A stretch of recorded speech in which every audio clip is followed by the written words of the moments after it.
Eu sou a Bíblia e vou contar como tudo começou. Antes de tudo existir, só havia o silêncio e Deus. A terra era sem forma e completamente vazia. A escuridão cobria tudo, mas algo incrível estava prestes a acontecer. Em apenas 7 dias, Deus criou tudo o que existe. No primeiro dia Deus disse, haja luz. E pela primeira vez o mundo deixou de ser escuridão.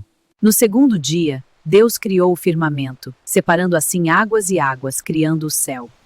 No terceiro dia, Deus criou a terra e todas as árvores frutíferas. No quarto dia, Deus criou 2 grandes luminares, o Sol e a Lua.